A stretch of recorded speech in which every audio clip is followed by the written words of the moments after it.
RCB ಆಟಗಾರರಿಗೆ ಸನ್ಮಾನವಲ್ಲ ಅವಮಾನ. ಸರ್ಕಾರದ ವೈಫಲ್ಯ ವಿರುದ್ಧ ನಾಡಿದ್ದು ಪ್ರತಿಭಟನೆ.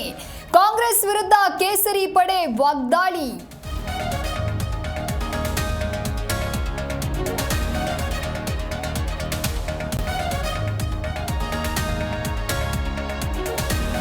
ಚಿನ್ನಸ್ವಾಮಿ ಕ್ರೀಡಾಂಗಣದಲ್ಲಿ ಕಾಲ್ತುಳಿತ ಪ್ರಕರಣ. ಸಿಐಡಿಗೆ ತಲೆನೋವಾದ 3 ಸಂಸ್ಥೆಗಳ ವಿಚಾರಣೆ.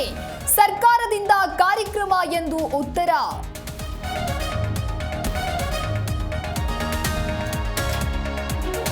ಸಿಎಂ ಚೇಂಜ್ ಎಂದು ವಿಶ್ವನಾಥ್ ಹೇಳಿಕೆಯ ವಿಚಾರ.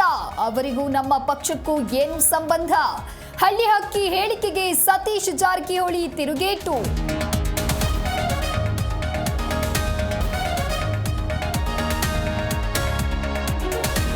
ದಳಕೋಟೆಗೆ ನಿಖಿಲ್ ನೂತನ ಸಾರಥಿ, ಫುಲ್ ಆಕ್ಟಿವ್. ಕೆಲವೇ ಕ್ಷಣಗಳಲ್ಲಿ ಜೆಡಿಎಸ್ ಬೃಹತ್ ಸಮಾವೇಶ.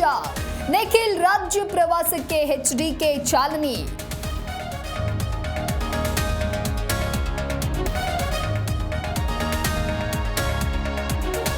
ಇಸ್ರೇಲ್ ಇರಾನ್ ಮಧ್ಯೆ ಸಂಘರ್ಷ ತೀವ್ರ. ಇಸ್ರೇಲ್ನಲ್ಲಿ ಸಿಲುಕಿದ 19 ಮಂದಿ ಕನ್ನಡಿಗರು. ಅಧ್ಯಯನಕ್ಕೆ ತೆರಳಿದವರು ಲಾಕ್. ಭಾರೀ ಆತಂಕ.